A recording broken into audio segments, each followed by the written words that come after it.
Tuhan Allah yang Maha Esa, beri kami sungguh paham akan kehadiran-Mu dalam diri Yesus Kristus. Amin. Saudara-saudara yang dikasihi Tuhan, kalau Allah Maha Kuasa, apa salahnya kalau Allah jadi manusia Yesus? Saudara-saudara, menurut Alkitab, kesaksian dari 2 orang atau lebih adalah kesaksian yang benar, seperti ditulis pada kitab Ulangan 30 ayat 19 ayat 10. Satu orang saksi saja tidak dapat menggugat seseorang mengenai perkara kesalahan apapun atau dosa apapun yang mungkin dilakukannya. Baru atas keterangan 2 atau 3 orang saksi, perkara itu tidak disangsikan. Demikian pula Yesus dalam Matius 18 ayat 16. Jika ia tidak mendengarkan engkau, bawalah seorang atau 2 orang lagi, supaya atas keterangan 2 atau 3 orang saksi, perkara itu tidak disangsikan. Saudara-saudara terkasih dalam Tuhan, perihal Yesus Kristus telah disaksikan oleh 2 kitab suci, Alkitab Perjanjian Baru dan di Al-Quran. Maka kesaksian itu sah bahwa Yesus Kristus yang disebut Isa Al-Masih, Isa Sang Mesias, betul-betul nyata dan ada sebagai manusia yang setara dengan Allah. Dalam Quran surah 4 An-Nisa ayat 171 ditulis antara lain, sesungguhnya Al-Masih Isa putra Maryam itu adalah utusan Allah dan yang diciptakan dengan kalimatnya dan dengan tiupan roh darinya. Sedangkan dalam kitab Yohanes 1 ayat 1 tertulis, pada mulanya adalah firman, firman itu bersama-sama dengan Allah, dan firman itu adalah Allah. Pada ayat 14 dikatakan, firman itu telah menjadi manusia dan diam di antara kita, dan kita telah melihat kemuliaannya, yaitu kemuliaan yang diberikan kepadanya sebagai anak tunggal Bapa, penuh kasih karunia dan kebenaran. Yesus berkata, Roh Tuhan ada padaku, oleh sebab Ia telah mengurapi aku untuk menyampaikan kabar baik kepada orang-orang miskin, dan Ia telah mengutus aku. Lukas 4 ayat 18. Ucapan Yesus ini merupakan penggenapan nubuat Nabi Yesaya 61 ayat 1. Jadi dari 2 kitab tersebut dapat disimpulkan bahwa Yesus adalah utusan Allah, kalimat atau firman Allah yang menjadi manusia, dipenuhi Roh Kudus yang menurut Quran ditiupkan padanya. Yohanes tegas menyebut firman itu, yaitu Yesus adalah Allah sendiri menjadi manusia sebagai anak tunggal Bapa. Allah adalah Maha Kuasa, bisa melakukan apa saja yang Dia kehendaki, baik nyata dan dipahami akal maupun yang tidak bisa dipahami akal manusia. Apa salahnya kalau Allah hadir sebagai manusia Yesus Kristus? Bukankah Allah Maha Kuasa? Kenapa banyak orang tidak percaya Yesus adalah anak Allah, artinya utusan yang maha mulia, yang penuh kuasa, yang sama setara dengan Allah? Kedatangan Yesus di dunia ini pun sudah jelas untuk menyelamatkan manusia dari lumpur dosa dan diampuni serta diselamatkan hidupnya agar beroleh hidup kekal.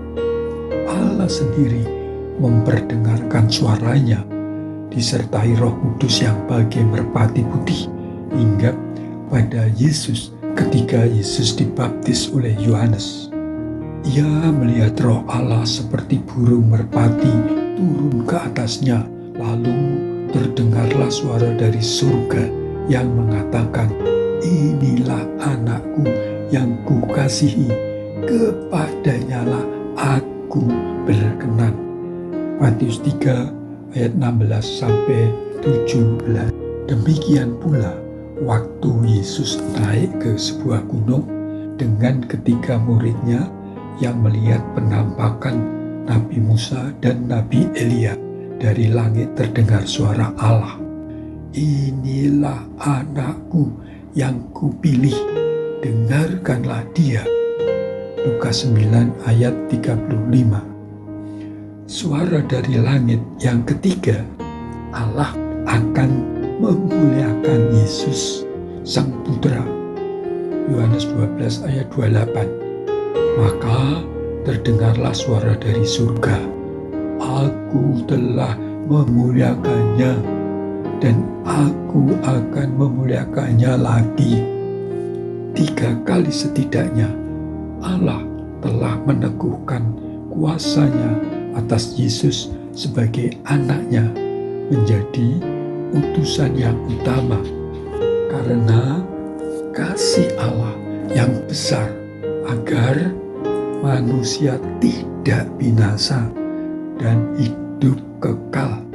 Dalam Yohanes 3 ayat 16 ditulis, "Karena begitu besar kasih Allah akan dunia ini, sehingga Ia telah mengaruniakan anaknya yang tunggal, supaya setiap orang yang percaya kepadanya tidak binasa, melainkan beroleh hidup yang kekal." Ya, Yesus yang adalah Sang Firman, Yesus kalimatullah, kalimat Allah, adalah Allah sendiri yang menyatakan, memperlihatkan, menampakkan, menunjukkan, membuktikan kehadirannya dalam diri manusia Yesus. Allah yang adalah Roh, suatu daya kuasa yang dahsyat, tidak kelihatan, bukan zat, tapi bisa menunjukkan nyata kemahakuasaannya di seluruh alam semesta maupun angkasa luar atau langit, dan kepada manusia melalui mukjizat-mukjizat atau keajaiban alam. Saudara-saudara, dalam diri Yesuslah nyata keberadaan Allah. Paulus berkata, kemuliaan Kristus yang adalah gambaran Allah. 2 Korintus 4 ayat 4. Demikian pula ditulis dalam Kolose 1 ayat 15. Ia, Yesus, adalah gambar Allah yang tidak kelihatan. Juga ditulis pada kitab Ibrani 1 ayat 3. Ia, Yesus, adalah cahaya kemuliaan Allah dan gambar wujud Allah, dan menopang segala yang ada dengan firman-Nya yang penuh kekuasaan. Murid Tuhan Yesus Thomas berkata, "Ya Tuhanku dan Allahku." Yohanes 20 ayat 28. Saudara-saudara yang dikasihi Allah, Allah hadir nyata, nampak, tergambar jelas dalam diri Yesus Kristus dengan tugas menyelamatkan manusia dengan cara dikorbankan melalui penyaliban. Setelah pada masa dulu melalui Musa, Allah memutuskan demi penyucian manusia agar berkenan pada Allah harus ada korban sembelian berupa sapi, domba, kambing, burung merpati. Artinya ada darah. Korban itu merupakan gambaran bahwa pada waktu satu-satunya keselamatan manusia supaya menjadi suci harus ada korban yang suci pula, harus ada darah yang suci pula, yaitu Yesus Kristus sebagai anak domba Allah, utusan Allah yang suci. Yesus bukan lagi melalui darah hewan, kurban sapi, domba, kambing atau burung merpati, bukan, tetapi melalui darah Yesus Kristus, Putra Allah. Bukankah Allah yang penuh kuasa bisa menyelamatkan dengan cara mudah tanpa perlu kurban? Sangat bisa, sangat mudah. Kenapa tidak? Tapi Allah memakai cara kurban yang sebelumnya sudah ditetapkan pada zaman Musa, yaitu dengan darah hewan sebagai simbol penebusan. Dan simbol itu dinyatakan, diwujudkan melalui darah Tuhan Yesus. Darah hewan tidak sempurna, hanya darah yang suci, darah manusia suci Yesus yang bisa menyelamatkan. Dan ini keputusan Allah. Yesus menjadi kurban penebusan dosa dan penyucian manusia.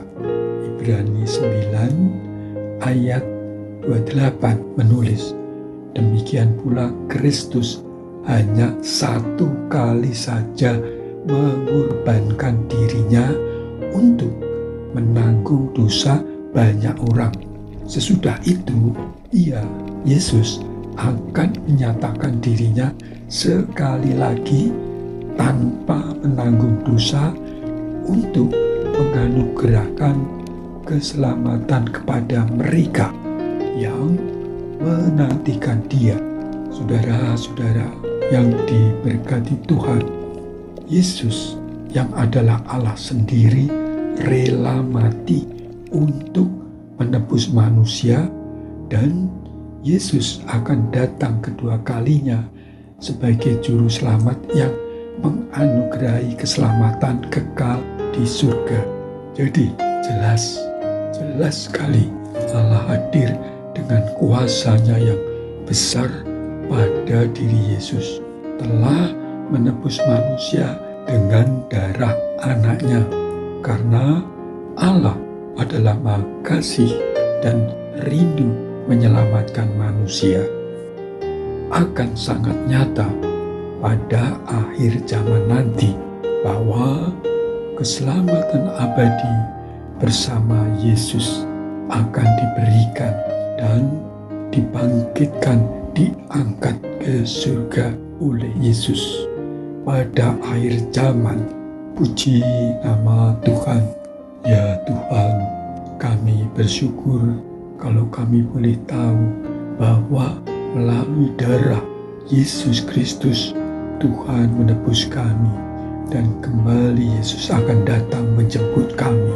Terima kasih Tuhan Allah, Bapa Allah yang penuh kasih. Berkati kami anak-anak-Mu, berkati saudara-saudara kami yang masih bimbang untuk beroleh kepastian keselamatan melalui Tuhan Yesus.